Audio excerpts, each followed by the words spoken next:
ժողովրդի երկու լրագրողների Քնար Մանուկյանին Սոնա Գրիգորյանին ուղղակի տեղյակ լինենք։ Չէ, դուք անցագիր իջացրել եք որպես, բայց ես գիտեմ, որ իրենց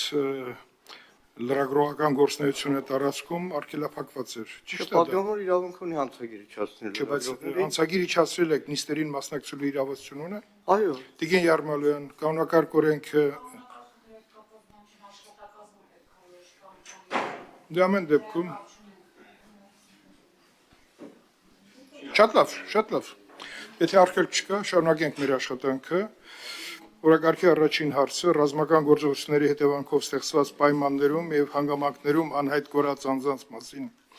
օրենքի նախագիծն եւ հարագից օրենքները հիմնական զեկուցող Արտադրության նախարար Սփյուռի Գալյան, խնդրեմ, ասեմ ձեզ, որ մենք այս հարցով աշխատանքային մեծ քննարկում ենք ունեցել, այս օրենքի վրա նաեւ մեր փորձագետը աշխատել է Արտադրության նախարարության պաշտոնյաների հետ եւ երեկվադրությամբ ինչքան ես նայեցի, ոնց որ թե հիմնական հարցերը կարգավորված են, իսկ ընթացքում առաջին երկրորդ ընթերցման ժամանակ մենք կգտնենք դրանց, եթե վիճելի դրույթներ լինեն լուծումները։ Տիգին Գալյան, խնդրեմ։ Շնորհակալություն հանձնաժողովի հարգելի նախագահ, հանձնաժողովի հարգելի անդամներ, ձեր քննարկման է ներկայացվում ռազմական գործողությունների հետևանքով ստեղծված պայմաններում եւ հանգամանքներում անհայտ կորած անձանց մասին օրենքի նախագծի եւ հարակից օրենքների նախագծերի վերաբերյալ օրենսդրական փաթեթը։ Նշեմ, որ ռազմական գործողությունների հետևանքով ստեղծված պայմաններում եւ հանգամանքներում անհայտ կորած անձանց առաջվող իրավահարաբերությունները ներկայում համապարփակ կարգավորված չեն, անձանց նշված շրջանակի վերաբերյալ առանցքային հարցերը առհասարակ բաց են մնացել, իսկ որոշ հարցեր թեև տարբեր իրավական ակտերում ստացել են որոշակի կարգավորում, սակայն թերի են ու չխմբավորված։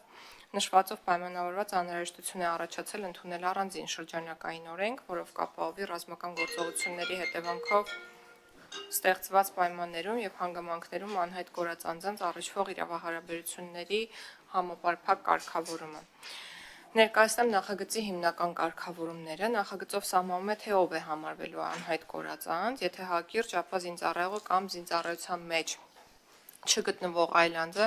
այդ թվում կամավորականը, որն անհետացել է ռազմական գործողությունների հետևանքով ստեղծված պայմաններում կամ հանգամանքներում, պաշտպանության գործողություններին մասնակցելու կամ մարտական հերթապահության կամ հատուկ առաջադրանք կատարելու ժամանակ, կամ զինադադարի ընթացքում կամ ռազմական գործողություններին հաջորդող խաղաղ պայմաններում։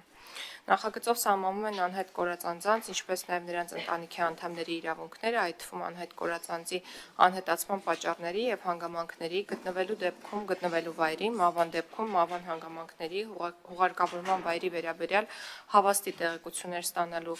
իրավունքը, մարմինը մասունքները ստանալու իրավունքը եւ այլն։ Նախագծով նաև սահմանում են անհայտ կորած անձի հետախուզման համար դիմում ներկայացնելու ընթացակարգը,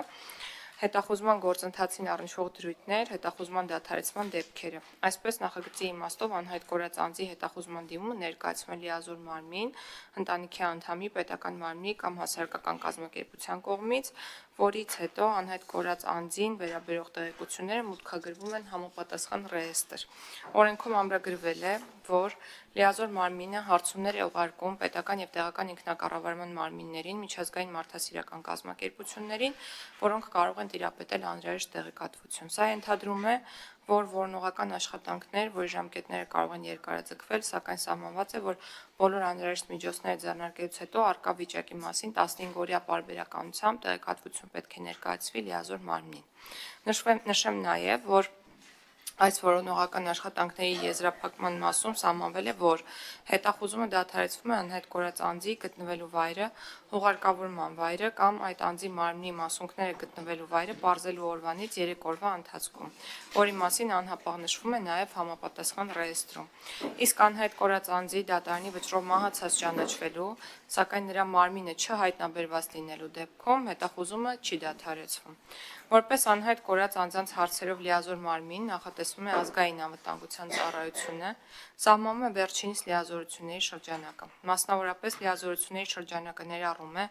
անհայտ կորած անձանց հետախուզման գործընթացի համակարգում, տեղեկատվության ստացում եւ պետական մարմինների կողմից ստացված տեղեկատվության հավաքագրում, անհայտ կորած անձի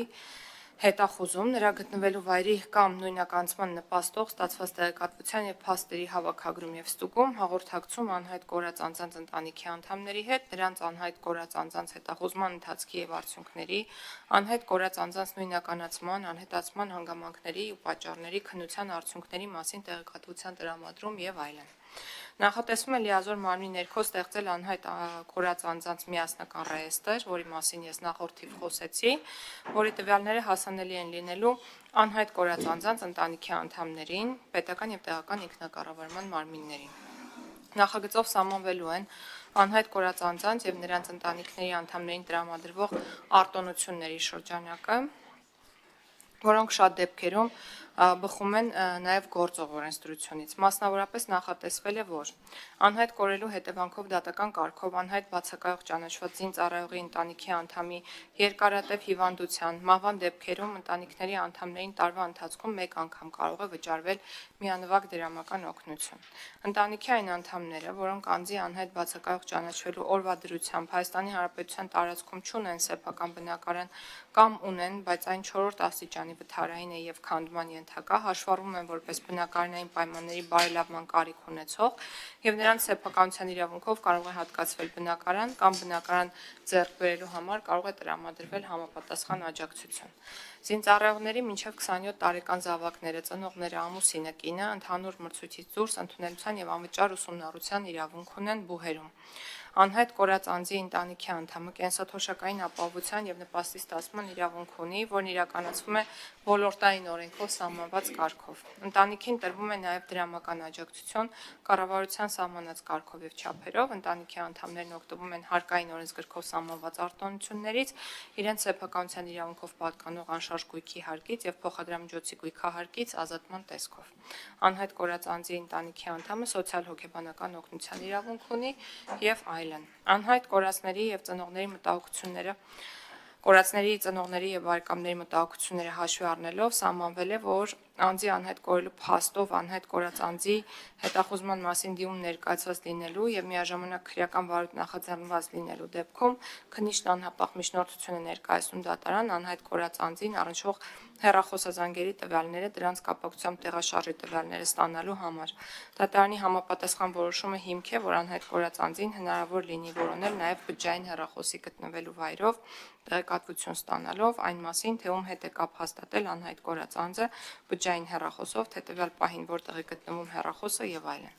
Նախագծով դրույթներ են սահմանվել նաեւ անհայտ կորած անձանց մարմինների հետախուզման, նույնականացման, արտաշիրիմման եւ դրանց նկատմամբ վերաբերմունքի,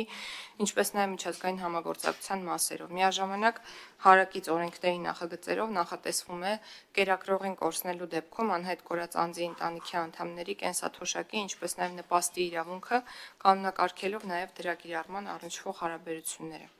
Իրավական հիմք է ստեղծվում անձին սոցիալական աջակցության տեսակ հանդիսացող սոցիալ-հոգեբանական օգնություն տրամադրել նաև անհայտ կորած անձանց ընտանիքի անդամի անհայտ կորելու դեպքում եւ այլն։ Վերնշյալի հաշվառմամբ տեղեկացնեմ, որ նախագիծը